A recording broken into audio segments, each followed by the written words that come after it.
Welcome, everyone, and thank you all for joining us for another Toward Peace event with Inlandia and the Mission Inn Foundation, featuring storyteller Karen Nicole and puppeteer Nicole Cloran of Puppets a la carte. My name is Janine Peroy-Gamblin, and I am the programs coordinator for Inlandia Institute, a literary and cultural arts nonprofit based in inland Southern California. Before we begin, a few words. Inlandia Institute respectfully acknowledges and recognizes our responsibility to the original and current caretakers of this land, water, and air, the Cahuilla, Tongva, Luiseño, and Serrano peoples, and all of their ancestors and descendants, past, present, and future. Today, the Inlandia region is home to many indigenous peoples from all over the world, and we express our gratitude to them for allowing us the opportunity to live and work on these homelands. Today's interactive storytelling and puppetry experience is presented in conjunction with the Mission Inn Foundation's Toward Peace project.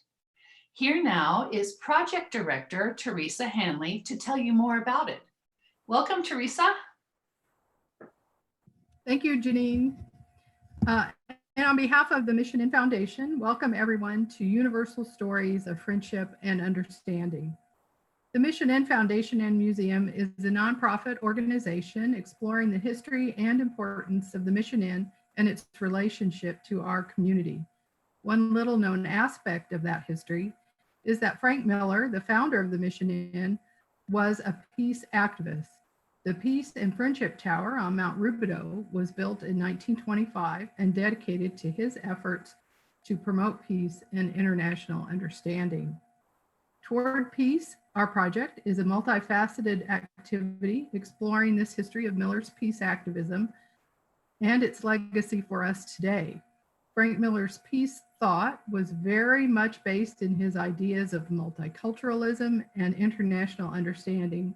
And that's why we are so delighted to partner with Inlandia Institute to present this series of international stories exploring various aspects of peace and friendship.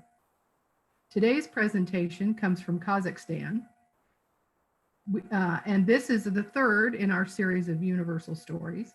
We will present the fourth and final story in the series on May 22nd at 2 o'clock, so be sure to mark your calendars for that. We are very proud that Toward Peace is made possible with support from California Humanities, a nonprofit partner of the National Endowment for the Humanities. Visit calhum, calhum.org to learn more about them and the many fine programs that they support throughout California. I would also like to thank our local sponsors, Judith Auth, Sally and Chuck Beatty, Kathy Wright and Dwight Tate, and Walter Parks. Now, I'm going to join you all in the audience to enjoy our special presentations from Karen and Nicole. So on behalf of the Mission Inn Foundation, again, thank you all for being here. Thank you, Teresa. And we are so proud to be part of the Toward Peace project. And now let's meet our storyteller, Karen Nicole. Karen has been blending story, song, and creative movement in schools, libraries, museums, and theaters from California to East Tennessee since 1990. Hello, Karen. Hi, everyone.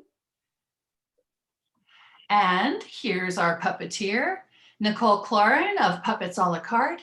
Nicole uses puppets and techniques of improvisation to create a space of surprise and wonder in which we can all learn from one another. Hello, Nicole. Hi, everybody. Thanks for being here. Stick around after the story and we're going to play together because I love to play. Thank you, Nicole. And for those of you who have joined us from home, we invite you to say hello or ask questions in the chat if you like. Is everybody ready? Okay, let's hand it over to Karen to get us started. So, as Teresa said, this story comes from the country of Kazakhstan. And I first found this story in a book in the Riverside Library. It looked very much like this copy, Stories of the Steppes, Kazakh Folktales. So it's, let's see, retold by Mary Lou Massey. You could still find this probably in the Riverside Library.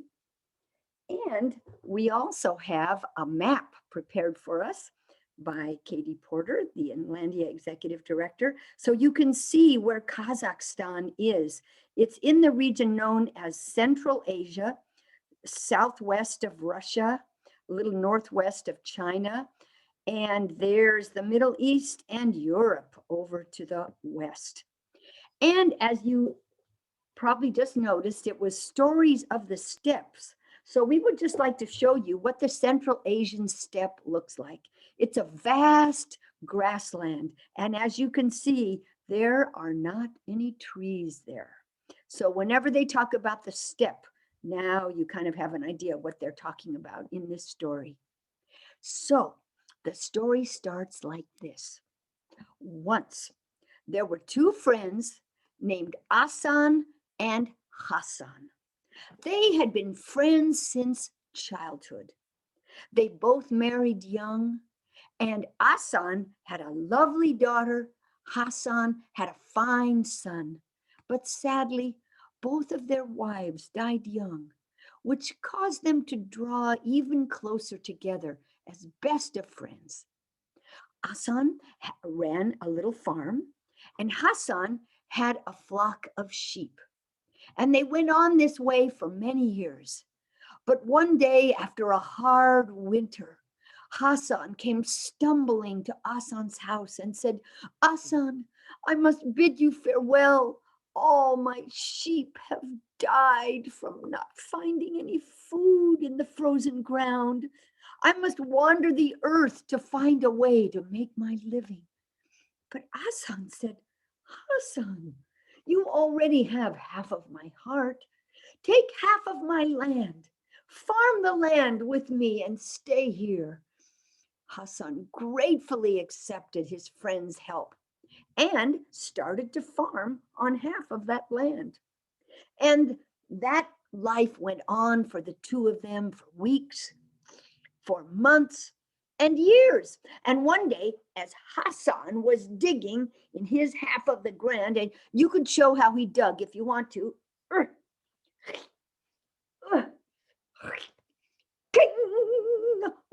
his shovel hit something hard. So he leaned down close. He cleared the earth away from it. And what did he find but an iron pot filled to the brim? You can show it if you want to. The pot filled to the brim with gold coins. He pulled the pot out of the ground and he went running to Asan's house, calling out, "Asan, friend Asan, look what I have found. You are a rich man." He ran all the way to Asan's house. And when Asan came to the door, he said, Look, my friend, it's all yours. It was in the field." And Asan said, "Wait, what do you mean? It was in your half of the field. That gold belongs to you." And he handed the pot right back to his friend. But Hassan said, "No, when you gave me half of your land, you didn't give me the riches that were under the earth. This pot of gold belongs to you." But Hassan said, "Oh no, Hassan. The riches of the earth belong to he who sheds his sweat upon the earth. This pot of gold belongs to you." Oh my goodness, they went back and forth until it was a terrible argument. And finally, Hassan said, my friend, we mustn't quarrel. I have an idea. I have a beautiful daughter. You have a fine, strong, handsome son. They've loved each other since childhood. What if they marry and we can give the pot of gold to them?" Hassan said, "What a fine idea." And so the two friends ran immediately to find their son and daughter. You could show how they ran if you want to. It was a little hard with the pot of gold, but they were able to do it. And when they got there, they proposed their idea. Oh, their daughter, their son were so happy. Do you know the wedding was celebrated that very day? And after the wedding, they presented their son and daughter with the pot of gold. You could show how they did it if you want to. Yes. Well, Hassan then moved in to Hassan's house, and the daughter and son moved in to Hassan's house on his part of the land. But the next morning, before the sun had even risen, oh, there was a knocking on the door. Hassan and Hassan jumped out of bed, went to the door, and there was their son and daughter holding the pot of gold. Oh no, said Hassan, problems already? Oh no, no, father and father, it's just our love is the only treasure we need, and it's not right for children to take that which rightly belongs to their parents. So we are here to return the pot of gold to you. Oh no. There were Hassan and Hassan arguing again, each wanting the other to take the pot of gold. So finally they decided, enough of this, enough of this. Let's go and ask the advice of the wise man. So Hassan, their son, their daughter, the four of them traveled by foot across the steppe to the most remote corner where there was the little hut of the wise man. You could show it if you want to. They knocked on the door. Come in. They went in. There was the wise man with his 4 pupils. And they told him their dilemma. And they said, oh, wise man, please, what shall we do with this gold? Please give us your advice. We will do whatever you say. Well, since the wise man was a teacher and did not want to miss a teachable moment, he turned to the oldest of his students, my son. If you were me, how would you answer this question? Well, teacher, since everything in the land belongs to the king, I would give the pot of gold to the king. The teacher frowned when he heard this answer, and he went to his next oldest pupil. My son, how about you? If you would have to answer this question, what would you say? And his next oldest pupil said, well, I would keep the gold for myself, because whatever comes to the court belongs to the court. The wise man frowned even harder. You could show that too if you want to. So he went to his next youngest student. My son, if you must answer this question, what would you say? Oh, teacher, why, I would say, if nobody wants it, I'd just bury it in the earth again. Oh no. Who could show me what the wise man did with his face? So then he turned to his very youngest pupil, the tiniest one. Well, my child, if you would have to solve this problem, what would you suggest? And the little boy said, oh, my teacher, if I got to solve the problem, here's what I would do. I would take that gold to the great city, and I would buy many seeds, many seeds. And with those seeds, I would plant a vast and beautiful garden out here in the most remote part of the steppe. So all the tired, weary, working people could come and rest themselves under the trees of that garden. And when the wise man heard that, he was so happy. You could show how happy he was if you want to. He said, oh, my child, you are wise. Take this gold to the capital city, buy those seeds, and come back. We will plant that garden together. And so they got a bag. They poured all the gold into the bag, and the little boy put it over his shoulder, and he headed out for the capital city to find the seed sellers in the bazaar.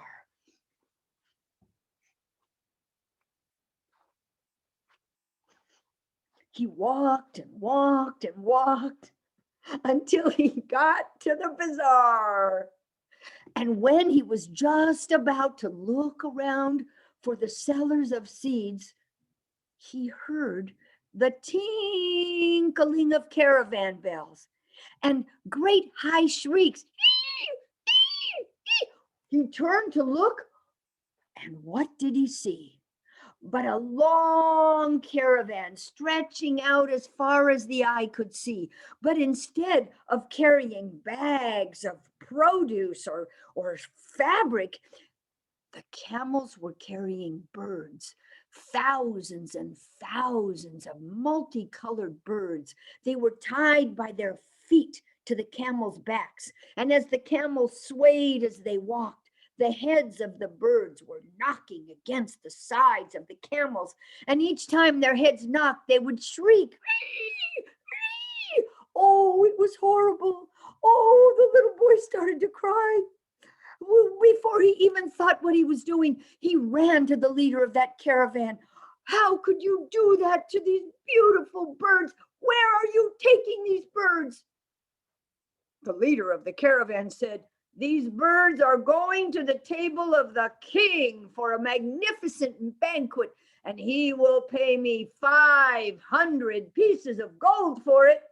And the little boy said, "What if I give you twice as much as that to set them free?"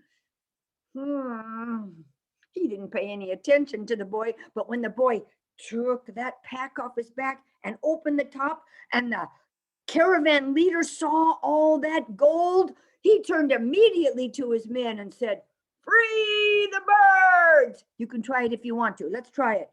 "Free the birds!" And then he snatched that bag of gold from the little boy, and the caravan moved on. Meantime, the birds flew up, up. You could show it if you want to. Up into the air, yes. And with the flapping of their wings, day turned to night, and then they flew away. Oh, the little boy was so happy. Oh, he went walking home. His heart was filled with joy. Oh, I saved those birds.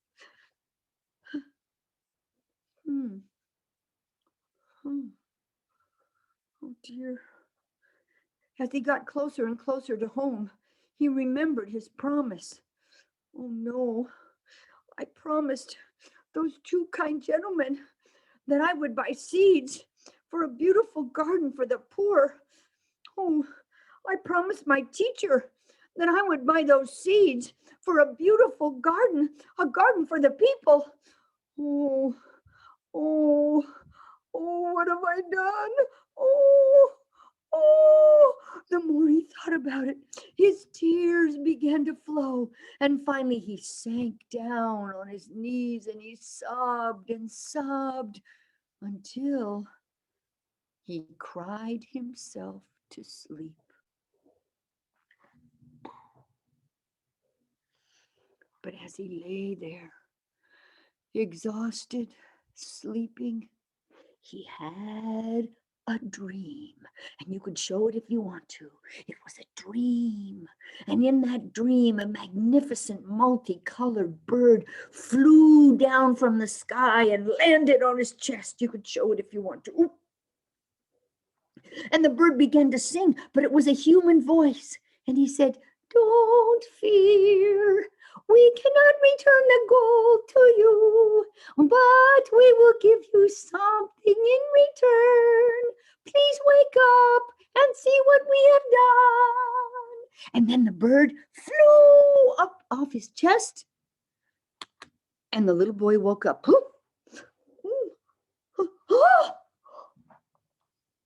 When he looked around, as far as he could see out across the barren steppe, there were birds. And with their claws, they were digging in the earth. You could show it if you want to. And then from their beaks, they were dropping seeds into the earth.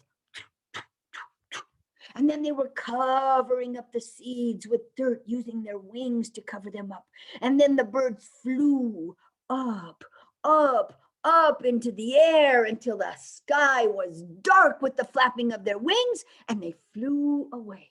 And they had no sooner gone than the boy saw those seeds begin to sprout.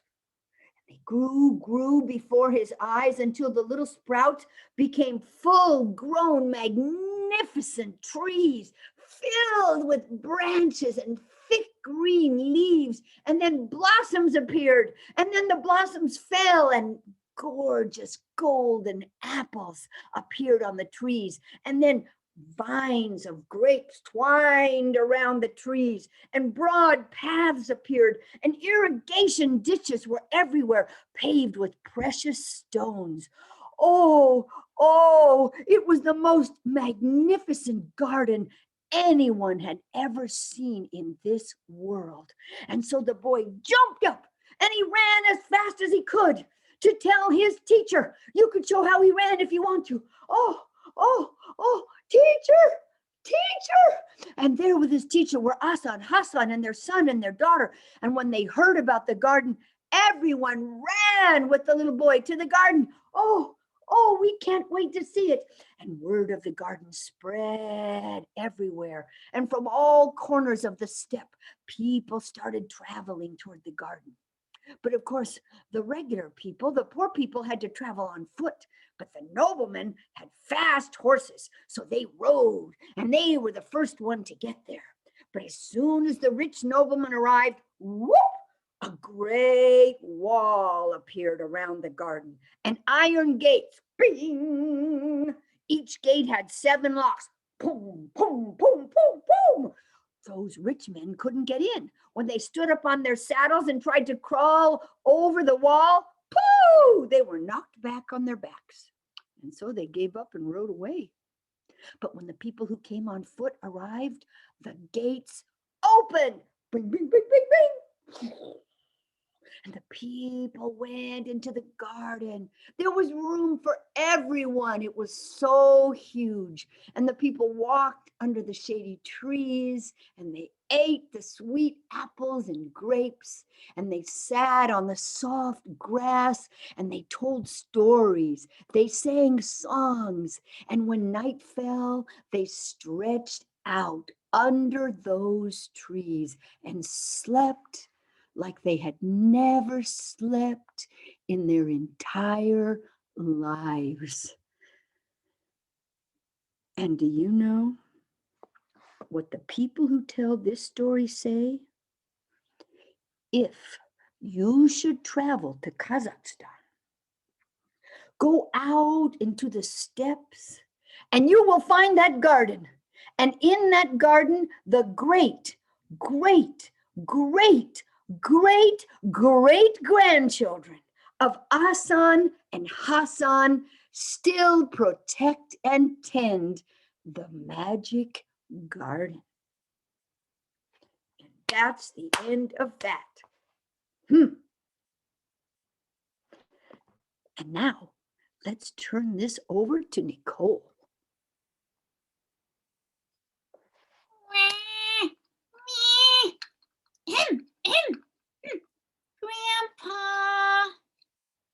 Grandpa, I'm awake, Grandpa. Oh, hey there, Nugget. Did you have a good nap? Oh, yes. I love napping in your garden, Grandpa. Yes, well, people say there's good napping here because it's a piece of the magic garden. Oh, magic, you say? Yes. Have I ever told you the story of the magic garden? Oh, no, Grandpa. I want to hear the story of the magic garden. Okay, hold on, Nugget. Yes, I want to hear it. I want to hear it. Yes. Hold on. Old Grandpa's got to get into his rocking chair. Hold on.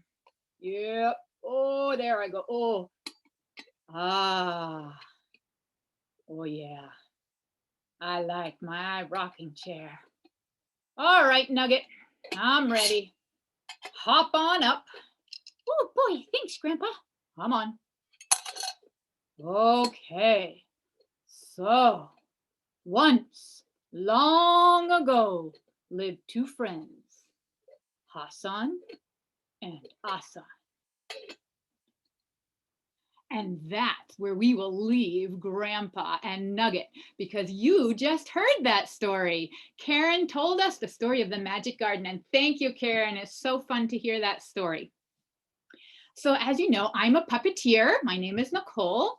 And you know, I always love to know who's out there, and I saw a few names I might recognize, but if you want to use the chat, if you know me, is there a Julia out there by any chance? If you're out there and you want to write in the chat, hi Nicole, it's me, and say your name, then I'll know for sure that you're here. And I want to thank everyone for being out there in the audience. And now it is time for us to play together. As a puppeteer, I love to play. Now you might have thought that the puppets that you just saw of Grandpa and his granddaughter Nugget were a little unusual, perhaps. I like to think of them as abstract. Now, abstract is a word that means what you're seeing is not exactly like you think it would look in reality. So I'm gonna say 100% of you, if you remember your grandpa, he does not look like this, unless there's a big cooking pot out there somewhere. So this is abstract. You know it's Grandpa because Nugget talks to him. And he answers like Grandpa, and he has a deep voice and a little gravelly because he's older. So we call this object puppetry. Object puppetry is when you take an object and you bring it to life. And that's what puppeteering is, right? When you bring an object to life, you animate it. So I wanted to play with object puppetry with all of you, and we're going to make some magic of our own in this way by bringing things to life. So I'm just checking the chat. Julia is here with her sister Lillian. Hello out there. Thanks for being here. In a minute, I'm going to have you go get a few objects so you can play with me. And in the meantime, I'm going to ask Janine to put my email address in the chat. That way, if anyone is interested in doing more of these puppet play dates with me, you can contact me about being in my puppetry club. So right now, let's go get some objects, but let me give you an example first. So what do I have here? I have a few objects from my kitchen. That's today's challenge. We are going to get objects from our kitchen, and I have 3 to show you before you go and get yours. I have a spatula that has a plastic head. I have a metal spoon, and I have a wooden stick of some kind that I will tell you about in a minute. So we're going to play a little bit of music, and while the music is playing, you can run to your kitchen and go get 2 not sharp objects. So 2 objects from your kitchen, not a knife, not a fork, 2 things that aren't sharp, something that's small enough to hold in one hand, big enough that you can hold it with 2 hands. And we're going to play some music. And when you get back and the music stops, then we're going to play together. And I would like that music now.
Okay, I hope you were able to run to your kitchen, and I should have said this before, I'm sorry. If you are not in your home and you don't have a kitchen to run to, you can still participate with any other object you may have with you. A water bottle, a pencil, a tissue box, anything that you might have around you. It's just fun to be sharing in the same challenge. So I thought if you had a kitchen nearby, it'd be fun if we all got objects from our kitchen.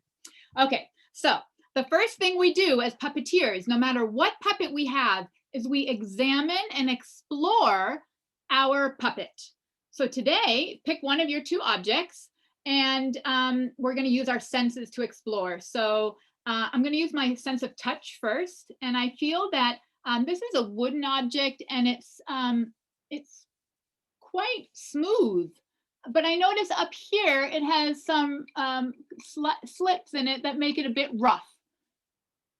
I also notice it's a light brown color. I mentioned it was wood. Comes from my kitchen, but it doesn't smell like any food. Does yours smell? Give it a sniff. I'm not gonna lick it. That would be taste, but I don't feel like doing that. I only use my sense of taste when it's safe or I really feel like tasting something. And then sound. It doesn't make any sound on its own, but I could use it to make some sounds. So I've examined what it looks like, and I just want to mention something now because, as I said, for puppeteers, it's really important before they start playing or creating a character that they think about the physical aspects of their puppet and start thinking about how it might move. And as I was listening to Teresa talk about the Peace Project, I thought, isn't this how we should approach our friends as well? Before they become our friends, before we know who they are, we don't just look and say, oh, you're a spoon. No, we look and we think, oh, let me get to know this person. Let me ask, what things do you like? What do you like to eat? How do you like to move? Is there music you like to listen to? And in the same way, a puppeteer asks its puppet, its material, how can you move? What do you like to do? What is your personality? And this is a great way to connect with your puppet, just as it's really important to connect with the people in your life. Okay, so in the next step is to think about if you have any associations with your object. I liked picking this one for you because I'm thinking many of you may never have seen this before. You may not know exactly what this is. If anyone does know, you can put it in the chat, or if you have a guess, what do you think this object is called, or what is it used for? If you'd like to put your guess in the chat, I will keep a baton. Great. It could be used as a baton. I love it. I can't spin. My daughter who is in color guard could probably do that. It does look like a baton. I could direct some music. It is actually a chair leg. It could totally be a chair leg. I love it. A magic wand for spinning wool. Oh, these are great, great guesses. Okay, so I don't even know what it's called, as a matter of fact. My husband brought this home from Ireland and told me that it is sold specifically for stirring porridge and oatmeal. So we use this in the morning when we make oatmeal for breakfast. So there's something about this shape here that helps kind of whisk it up, and the oatmeal doesn't get stuck on everything. So this is my oatmeal stirrer. So it's fun to take an object that you might not know what the use is, because then you don't immediately think, oh, spoon or spatula. You actually have that layer of curiosity to figure out what it is. Okay, so now what we're gonna do, I'm gonna move my screen down so you can see my table, and pick one object that you wanna play with. And you can choose how you want it to stand. I'm gonna have mine lie down right now because I think you can see it better. But so if you're playing at home and you'd rather have yours stand up, whatever object you have, that is for you to decide. But what we're gonna do is we're gonna make our object breathe. I'm gonna decide, okay, this is gonna be my head. And breath is really important for puppets because breath shows life. And breath is usually kind of slow and subtle. So my puppet is just, make sure your puppet is getting enough air. Nice deep breath. Okay, now your puppet is going to start to look around. So have your puppet turn a bit and examine its surroundings. And then as you're doing that, you might figure out how your puppet moves. And now I'm going to have my puppet discover something. So as you're looking around, maybe there's another object in your house or in your space that you're working in. And my puppet has discovered my cell phone, but I don't think it knows what it is.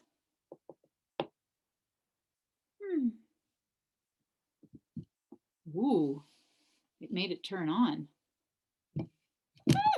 Oh, it got scared. It got scared of the cell phone. It ran away. So I learned something. My puppet is a little bit of a scaredy cat, a little bit afraid of things. All right, now I'm going to give you a few other cues that we're going to play with. So your puppet is outside. It's outside in the magic garden, and all of a sudden it starts to rain. And there's just a few raindrops. You can kind of lightly touch your puppet to show that the rain is landing on it. Oh, and how does your puppet react? Mine is a little frisky, starts to dance around a little bit. Oh, it likes it, it's hopping. But now it's starting to rain harder, and I hear some thunder. Oh, my puppet is shaking, it's scared, it's looking for cover. Where can it go? Oh, it ran away. It ran away. Oh dear. I'm gonna bring the sun out. Let's bring the sun out. And slowly my puppet is gonna come back. There you go. All right. Good job. I hope you learned something about your puppet. Okay. So that's a good exercise that puppeteers will do with any object that they're going to puppeteer with, even if it looks like a realistic person or animal. They will go through some of these breathing exercises and introduce the puppet to things in the environment just to see what kind of personality am I going to come up with for my puppet. So now I want you to take a different object. If you were able to bring two, if you only have one, then use the same one. I'm going to use my spatula, and we are going to return to our magic garden from the story. And I'm going to pretend that my puppet is a tree in the magic garden. If you would like to pretend that your puppet is something else in the garden, I remember things like there was a golden apple, and even if it wasn't in the story, you can imagine what might there be, a babbling brook, some birds. So make your puppet be something from the garden. And I'm going to have my tree swaying in the breeze. It's swaying. Look, it can be part of my garden behind here on my backdrop.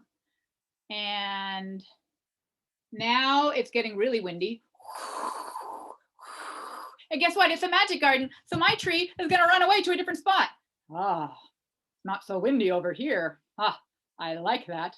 Oh, I think I have something stuck in my throat. Oh, my tree just coughed up a cherry. What do you know? Hey, let me down. I'm ripe. I'm ready to come off the tree. Okay, hold on. Oh, okay. The little cherry fell off. Where is she? Here she is. Oh, I want to play with Nugget. Where's Nugget?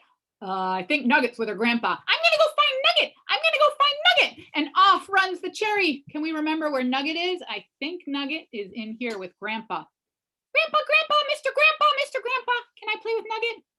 Oh, hello there, little cherry. Oh, Nugget.